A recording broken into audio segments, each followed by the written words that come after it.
Estamos aquí para charlar un poquito con Alberto Núñez, docente, historiador de la comunidad COM del barrio Toba, ex vocal del Instituto Aborigen. ¿Qué tal? ¿Cómo le va, don Alberto? Buen día. Estamos en Resistencia Hora Cero, principio y final de todas las ideas. Vamos a charlar un poquito esta mañana sobre la perspectiva que ustedes tienen de la historia de la Fundación de Resistencia fundamentalmente. ¿Cómo percibe la comunidad? ¿Cómo lo perciben ustedes? Porque tenemos la historia oficial, lógicamente, ¿no? Pero por allí no tenemos la otra versión. Siempre se dice que hay dos historias. Uno de los que ganan y otros de los que pierden la guerra, o unos de los que avanzan sobre otras civilizaciones, lo cual no quiere decir que uno tenga la certeza o la verdad absoluta de lo que es la historia o cómo se la percibe. Lo estamos escuchando, es toda suya la versión ahora. Bueno, buenos días. Buenos días. Quien escucha esta prestigiosa radio. Por primera vez estoy muy orgulloso de ser invitado. Bueno, me alegro que pueda compartir con nosotros. Es de suma importancia de conocernos y hacerlo saber la importancia de una comunidad, un pueblo, que desde su nacimiento ha sido tomado, digamos, como un juego, como una persona sin derecho. La comunidad indígena, en primer lugar, hubo una buena estrategia, digamos, de trabajar en forma conjunta para defender, digamos, un territorio, lo que hoy se llama el planeta Argentina. En aquel entonces se trabajó mutuamente a los que fueron líderes, San Martín, Belgrano y otros, que llevaron adelante. Y después de tantas idas y vueltas, digamos, los pueblos indígenas se ha, digamos, participado en una primera asamblea donde fueron nombrados hermanos de los, ¿cómo se llama el guaraní? Y después de otra raza. Al correr los tiempos, nuestra comunidad, al no tener un espacio de diálogo, fueron despreciados. Porque fíjate que los hombres, los líderes grandes, ellos tuvieron la voluntad de que se incorporen dentro de la historia argentina. Pero ¿qué pasa? Los que vinieron de atrás dijeron, no, ¿cómo vamos a llevar una persona en pata sucia para liderar en un camino? Y ahí estaban los incas que trabajaron juntamente con los militares para defender contra los españoles. Entonces ahí comenzó la lucha. Después, al dejar desprestigiados los pueblos indígenas, empezaron a eliminarlo. ¿Eliminar cómo? Quitándole la tierra, no darle la participación, prohibieron las lenguas. Entonces, son cosas que para nosotros es de suma importancia de saber, conocerlo toda esta historia. Primero y principal. A través de todas las matanzas que hubo, había un padre, un cura, un sacerdote, como lo pueden llamar, dijo a los militares, basta de matanza. Incorporamos a la sociedad a los hermanos indígenas que quedan. Pero sí, hay que convertirlo al catolicismo. La primera constitución del año 1953 fue incorporado y desarticulado, ¿no es cierto? El indígena hay que darlo pacíficamente y convertirlo al catolicismo. Como si fuera que los indígenas no tienen su propia creencia. Y ahí empezó esta lucha, estas acciones bélicas, podamos decir.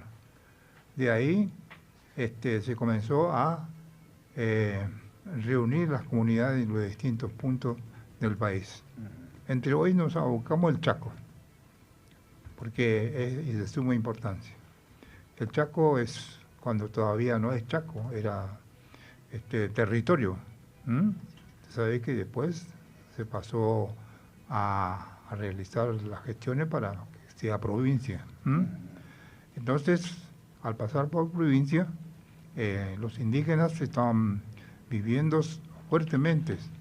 Como yo dije y lo manifesté a algunos de los colegas, nosotros los indígenas no hemos sufrido hambre, no hemos sufrido enfermedades, no hemos sufrido de tantas necesidades porque tenemos nuestros propios recursos. ¿Cuáles son los recursos que tenemos nosotros? La alimentación tenemos dentro del agua que consideramos como un hermano, que nos da el alimento. Y también el monte. El monte consideramos como una farmacia, donde nosotros conseguimos el alimento, conseguimos, digamos, para curar cualquier enfermedad. En aquel entonces no había enfermedad de tuberculosis, no había enfermedad digamos, como lo que estamos pasando hoy en día. Entonces, pero cayó una ocasión en el año 1910, hubo una enfermedad muy terrible, que es la viruela negra, que lo eliminó a medio mundo. Pero había un médico en aquella entonces, en este momento no me cae, digamos, la memoria de esa persona, donde vino trayendo remedio al pueblo del Chaco con un barco. Tenía que ir a Paraguay, pero se bajó en Barranquera. ¿Pero qué pasó? Él se bajó, y de ahí era que empezó a curar a los criollos, pero menos a los indígenas. Ahí comenzó otra matanza, la discriminación. Entonces nosotros sabemos esto porque lo hemos pasado y hemos vivido. O sea, que yo no lo viví personalmente, pero mis abuelos y mis abuelos comentaban toda esta historia, una historia viva, que a veces no se cuenta en los libros de historia argentina. Por esta razón es de suma importancia hoy de manifestar estas cuestiones. Así que a mí me alegra mucho de contar esto. Y después siguiendo luchando, los pueblos indígenas del Chaco se organizó para poder contar con una organización, una representatividad, pero lamentablemente que hubo un gobierno que lo eliminó todo. Usted lo sabe muy bien, qué pasó en la zona de Napalpí, que hoy corre todas las voces en distintos ángulos. Pero no. Ahora, le hago una pregunta, ya que me toca Napalpí, me tocan dos temas de actualidad muy fuertes para nosotros que estuvimos tocando y estuvimos trabajando con ella, que tiene que ver con toda la problemática de la cordillera de los Andes. Usted dirá, ¿qué tiene que ver una cosa con la otra? Mucho, porque en la cordillera de los Andes, fundamentalmente en la zona de Patagonia, ha habido muchos incendios, este año fundamentalmente, muy grande, que arrasó inclusive con campos, animales, casas. Y quedaba una gran pregunta, ¿no? Porque nos decían, por ejemplo, comunidades de esa parte del país, que son otros pueblos originarios, digamos, sí, con las que también nos comunicamos, cuán importante era para ellos lo mismo que me dice usted. Ahora, usted, pensando en el Chaco, pensando en estos calores, en estas sequías, en las posibilidades, porque ya tuvimos grandes incendios acá, no tanto como en el sur, pero los tuvimos hace un par de años. ¿Qué dice usted del agua? ¿Qué es para ustedes el agua, la naturaleza, el árbol, los pájaros, los animales? ¿Qué significado tienen para ustedes? Porque quizás es lo que nosotros estamos necesitando para volver a comprender la importancia que tiene la naturaleza para el ser humano. Sí, justamente cuando yo ejercía como vocal del que hoy es Instituto del Aborigen Chaqueño, vinieron unos oficiales que hacían entrenamiento, hacían ejercicio. Acá en Colonia Benítez hay un polígono. Ah, Entonces supieron a que hubo una persona que se llama Núñez Alberto y ahí me llegaron del IACH, del Instituto Aborigen Chaqueño, y ahí me preguntaron, porque ellos están haciendo entrenamiento, y así como usted dijo, cómo vivían, cómo sobrevivían los pueblos indígenas, el agua, la comida, el alimento, todas esas cosas. Entonces, para mí, en ese día me preguntaron, sí. y nosotros queremos que se nos dé, digamos, una lección con todo el grupo, porque el grupo está integrado por brasileros de acá, de distintos lugares. Entonces yo le dije, pues sí, voy a ir a dar la historia de cómo sobrevivían los pueblos indígenas. Como yo digo una cosa, los pueblos indígenas no sufrían tanto el agua. El agua se conseguía en distintas maneras. Hay lugares que se puede conseguir agua enterrado, es como una calabaza, que el nombre indígena se llama Capaga, que está enterrado y tiene agua. Hay que saber buscar, ¿entendés? Y después se puede sacar también el agua allá arriba donde hay una horqueta cargada de agua, y eso se saca como una esponja, tirándole abajo y sacar el agua. Y después, ¿cuál es el otro que se consigue agua? Se consigue también a través de los cardos, la que lo llaman 48 espadas. No sé, nosotros le llamamos cotaqué. Sí. Entonces, nosotros le cortamos las hojas y lo tumbamos en una lona y ahí sacamos el agua. Bueno, ese es el agua que nosotros consumimos. Más otro lugar. Nosotros siempre estuvimos como una comunidad nómade, donde hay alimentos, donde hay pescado, donde hay agua. Nosotros nos vamos para poder alimentarnos a la comunidad entera, ¿no es cierto? Pero también hay una obligación con respecto a esto.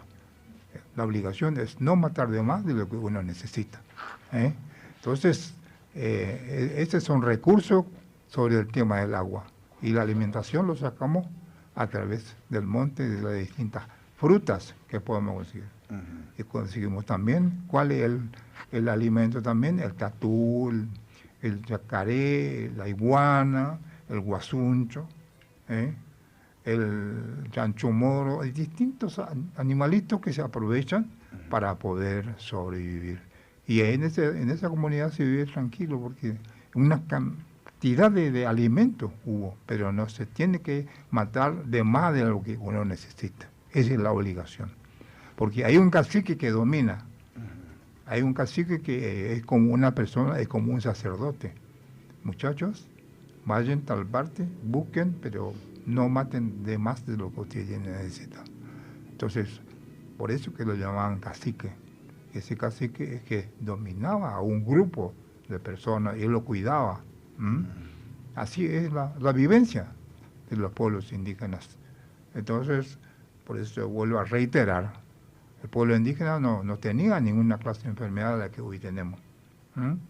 Porque por la integración, ahora nosotros comemos distintas clases de comida. La mortadela, el chorizo, el picadillo, las sardinas, o sea, montones de cosas que antes nosotros no.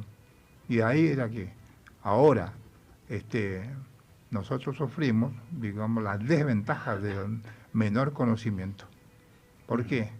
Porque la mujer embarazada ya viene desnutrido el hijo por la mala alimentación.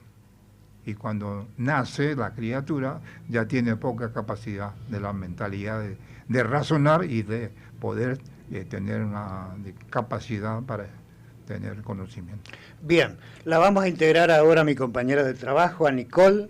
Vamos a seguir charlando. Nicole, te comento que también la tenemos aquí a mi izquierda, delante tuyo, a Mónica Caballero, es profesora bilingüe intercultural, miembro suplente de la Sociedad Civil de los Pueblos Originarios del Comité Provincial de la Tortura, integrante del Consejo Nata Salapí, líder indígena, secretaria de la CTA Autónoma de Pueblos Originarios.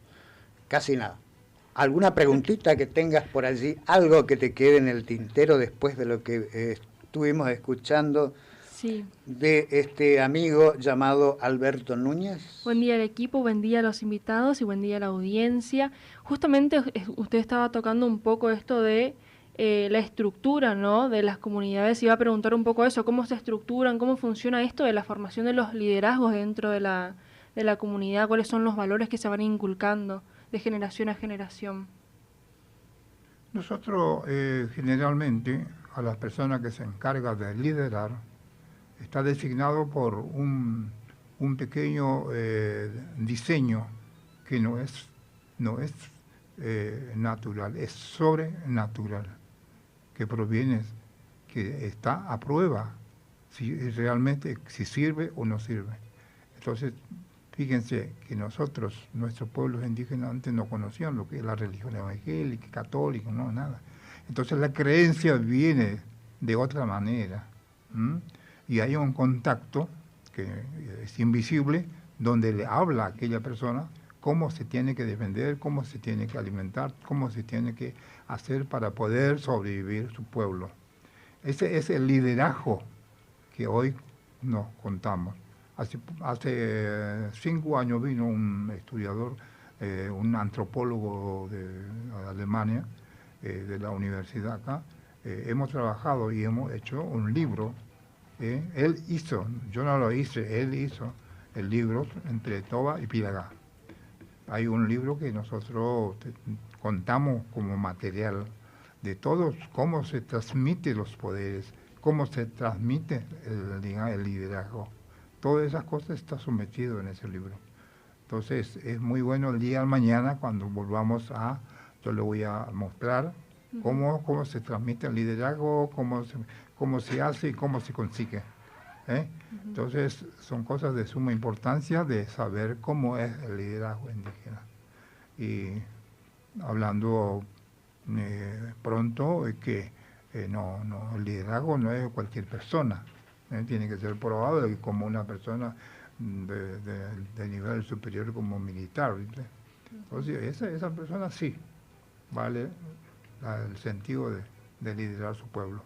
Pero no solamente uno, cada comunidad tiene su líder. Somos varios, ¿entendés? Entonces, esa es las acciones que hacían todos los pueblos. Y te digo todos los pueblos porque nosotros no somos solamente los com, porque antes decían Toba, Toba no es nuestro nombre. Claro. Lo negamos totalmente porque ese lenguaje no es nuestro. Toba es una mala expresión, igual que el huichí, también no es. El mataco lo llamaban, pero no es los matacos.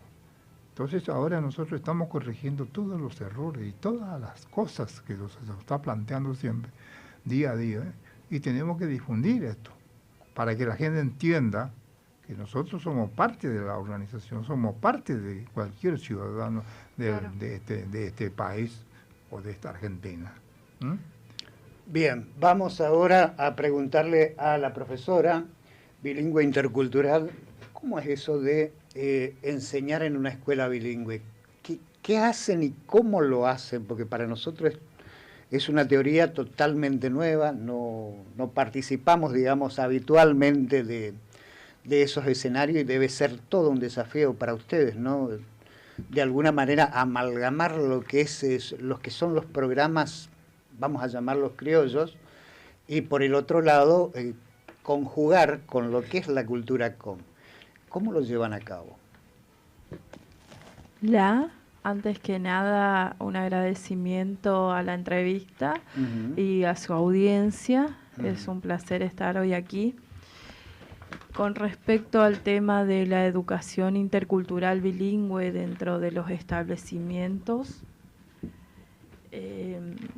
como decir, amalgamar, más que nada cuando tenemos estudiantes de comunidades indígenas, no es familiar la educación. y lo hablo como mujer indígena, que somos las encargadas muchas veces en nuestros hogares de educar a los hijos. Entonces, desde los nuevos siglos, por así decirlo, en este presente año del siglo XXI, las comunidades indígenas hemos ido nosotros, hay una estructura, ¿verdad? Hay una estructura donde nosotros debemos adecuarnos. Sí. Para eso, la educación, como cualquier educación formal, normal, nosotros hemos estudiado durante 4 años esta educación, pero la implementamos lo que es bilingüe, hablar en nuestro propio idioma, nuestra propia cosmovisión, y eso es lo que nosotros transmitimos a los niños. Y tenemos desde el nivel inicial hasta nivel superior en lo que es educación intercultural bilingüe. Desde la UNE también se dictan clases, también hay hermanos y hermanas que trabajan y desarrollan programas dentro de la UNE, existen becas también, así que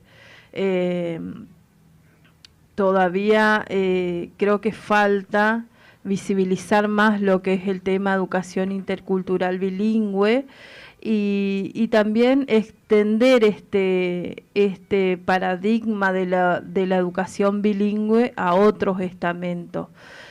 Como decir, si nosotros hemos preparado como profesores en educación bilingüe y tomado de la educación formal y como fusionar para que esto yo pueda transmitir a mis alumnos. Y bueno, de la misma manera creo que en todos los organismos debería pasar lo mismo. Nicole, ¿te queda algo en el tintero? Sí, ¿cuáles son por ahí los principales cambios que deberían implementar los gobiernos, ya sea desde el ámbito educativo o en general, para con la comunidad, ¿no es cierto? En parámetros generales, si bien hoy tenemos un compendio de ley en la provincia del Chaco, en el artículo 37 de la Constitución Provincial, es aplicar porque hoy tenemos un consejo también de educación que están liderando varios hermanos, pero que todavía faltan aplicar esos. Uh-huh. Qué importante, ¿no? Todo esto lo que comentan ustedes, que me parece que se puede trasladar tranquilamente al ámbito político, la cuestión de la formación de los liderazgos y también todos los aportes con respecto al cuidado de la naturaleza, porque uno se puede servir de la naturaleza tranquilamente y no dañarla, y eso es un poco en la actualidad lo que estamos viendo, que cada vez se pierde un poquito más, ¿no es cierto?, por el cuidado. Y yo creo que todas estas cosas son problemas también de educación y que es algo que a usted también le toca de cerca, ¿no?, resolver las cuestiones desde allí. Qué importante. Me parece que tiene un papel muy importante en la sociedad en este sentido. ¿Qué es lo más lindo, digamos, del papel que usted desempeña, digamos, desde lo educativo? Sí, las comunidades indígenas por siglos hemos sido guardianas del monte, como lo explicó el tío Alberto Núñez. Dentro del monte nosotros teníamos como supervivencia la forma de cazar, de vivir, de recolectar. Es una medicina también el monte, porque tenemos también de las plantas medicinales donde nosotros proveíamos y proveemos todavía en la actualidad. No sé si han visto alguna vez algunas artesanas que andan con los canastos, también eso. Es que en la actualidad se sigue viendo, pasa que hay una parte de la sociedad como que ignora, pero nosotros los pueblos indígenas creo que somos hermanos, porque somos argentinos, nacimos en Argentina y creo que estuvimos muchos antes que vinieran de los españoles, por así decirlo. Y bueno, los invito también a la sociedad civil, a los que nos están escuchando, a la audiencia, que los pueblos indígenas somos ricos no solo en conocimiento, sino también en que somos hermanos, estamos mancomunados actualmente en la sociedad. Tenemos varios hermanos que hoy son doctores, son abogados, licenciados, enfermeros, profesores. Entonces, nosotros siempre estamos y somos dispuestos al diálogo. Bien, les comento a toda la audiencia que estamos en Resistencia Hora Cero, principio y final de todas las ideas. Son las 10:37 minutos, estamos transmitiendo a su vez por las plataformas de Facebook, YouTube y TikTok. Así que quienes quieren seguirnos por allí pueden captar todo lo que se está diciendo en esta mesa de trabajo. Estamos trabajando con las comunidades COM, que son comunidades de esta parte del mundo. Les comento, estamos en Resistencia Chaco, República Argentina, a 1.100 kilómetros al norte de la ciudad de Buenos Aires, para aquellos que están tomando desde otros países, y lógicamente vaya nuestro abrazo, nuestra confraternidad y por supuesto nuestra palabra de paz, que es lo permanente, que es lo que generalmente estamos pregonando desde este punto del planeta. Y ahora sí creo que ya en el tramo final, porque la radio lamentablemente es así, quisiéramos escucharlo toda una mañana, pero lamentablemente no es posible, digo, don Alberto Núñez. Una síntesis en estos tiempos, la comunidad COM y la naturaleza. ¿Qué le puede decir al resto del mundo en cuanto a cuidar, a preservar y a disfrutar de lo que la naturaleza nos dio como un elemento vital para la vida? Yo creo que de suma importancia la pregunta, porque para nosotros hay un gran avance con respecto de lo que ha pasado anteriormente. En el año 1960 se creó una organización que es Dirección de la Aborigen Provincial, creado por los gobiernos militares. Y ahí comenzamos a trabajar en la chacra. Trabajamos a mejorar las condiciones de vida para nuestros chicos, nuestra gente. Entonces, para nosotros es un avance. Y después de ahí se empezó, desapareció, y después de ahí se comenzó a trabajar sobre el tema de la nueva organización, la que hoy contamos como el IDACH, Instituto del Aborigen Chaqueño. Es un avance, y después de esa misma ley de aborigen está dentro de todo lo que es la necesidad de un pueblo, sobre los recursos naturales, sobre, digamos, de enseñanza de lo que nosotros acabamos de hablar, ¿no es cierto? Todo entraría, digamos, como un respeto a nuestra comunidad. Pero lamentablemente que a veces los gobiernos de turno, algunos, no quiere tener en cuenta de esta necesidad. Entonces, para mí es un logro de que nosotros pasemos al frente y decir, no, acá estamos y vamos a trabajar juntamente con el gobierno de turno o las personas que interesan de trabajar con los pueblos indígenas. Yo creo que en aquel entonces, en el año 1884, cuando Meguesoche hablaba a su pueblo, es un líder grande, Meguesoche, es una persona de alto rango, digamos, que no tenía, enfrentó con varios militares en aquella época, en esos años, pero lamentablemente que fueron traicionados. Después, un tal Mamaní, que también es jefe grande del pueblo Mocovíes, ¿no es cierto? Después Juan Mayordomo, que también, donde entrevistó al presidente de Irigoyen. Ahí consiguió las 150.000 hectáreas en el Bermejito, y después las 20.000 hectáreas en Pampa del Indio. Entonces ahí, por lo menos, asegurando, digamos, la tenencia de parte de la tierra. Pero no queda solamente esto, sino que nosotros hemos logrado de tener una ley propia sobre el tema de la educación. Nos costó mucho, pero se logró. No están lo que hicieron. Nosotros nos quedamos todavía, pero bueno, seguimos peleando para que esto se mejore y que se respete todos los derechos de los pueblos indígenas, porque no es un capricho, sin embargo, está basado por una ley. Hay una ley que se creó en el 2005, que es la OIT, Organización Internacional del Trabajo, que se cambió en 169. La OIT fue adherido digamos, la nación argentina. Y ahí están todos los derechos constitucionales y el respeto sobre todo. Pero hasta ahora seguimos peleando para que esto se concrete todo. Así que son muchas cosas que podemos nosotros manifestar en este momento, pero como usted dice, el tiempo es corto.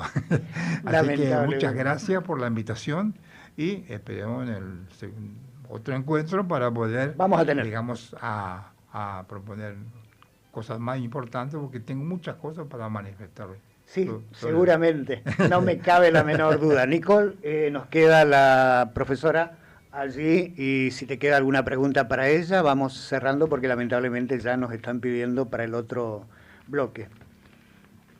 La verdad que es, siempre digo que es bellísimo todos los aportes que se traen a esta mesa desde el lugar de ustedes y que se da a la sociedad con respecto al liderazgo, a la administración de los recursos naturales, a todas las enseñanzas que pueden dar. ¿Cómo es por ahí el día a día en el aula, no es cierto? El día a día en el aula y bueno, cómo contarte así, por así decirlo. Depende del contexto también donde te toque trabajar, eso depende mucho. A mí cuando me tocó trabajar en un contexto, en una escuela de Fontana, no voy a decir cuál, tuve que trabajar mucho en apoyar al niño porque los niños indígenas muchas veces van a la escuela solamente para alimentarse. Entonces desde ahí nosotros hemos trabajado, aparte de ser docente, hacer como un lazo de familia o de madre, sustentando a estos chicos, porque muchas veces falta algo ahí donde los niños todavía necesitan una contención. Y qué importante también que lo menciona, el rol de la mujer dentro de no solo de la comunidad, sino en la sociedad en general, porque es un rol de contención, de liderazgo también importante, de guía. ¿Cómo podría explicar el papel de la mujer dentro de la comunidad? Bueno, es difícil el papel de las mujeres dentro de las comunidades, pero también yo agradezco a los grandes líderes indígenas que, por ejemplo, hoy no está mal el hermano Egidio García, pero lo tenemos al tío Alberto Núñez, que es quien acompaña a las mujeres indígenas, porque anteriormente se consideraban locasiscasgos y para la mujer indígena era difícil levantar la voz o hablar de organización. Y las mujeres indígenas nos organizamos a través de otras hermanas, también dando contención en un trabajo en distintas áreas, como hoy lo mencionó la presentación, donde yo estoy formando en distintos lugares, porque creo que en distintos lugares hace falta la voz de la mujer indígena, porque para nosotros es difícil ingresar en este ambiente porque sufrimos la discriminación por ser mujer, por ser indígena y por ser pobre. Bien, se nos fue el tiempo, lamentablemente, pero queda hecha la invitación para la próxima, vamos a coordinar. Esta charla no terminó bajo ningún punto de vista, esto es apasionante, esto da para horas de charla, pero lamentablemente están ya esperando otros invitados, así que tenemos que cumplir también con la radio. Don Núñez, le invito a la despedida. Bueno, agradecido por la invitación y esperemos que sea factible también la próxima para poder hablar de todo lo que es la organización.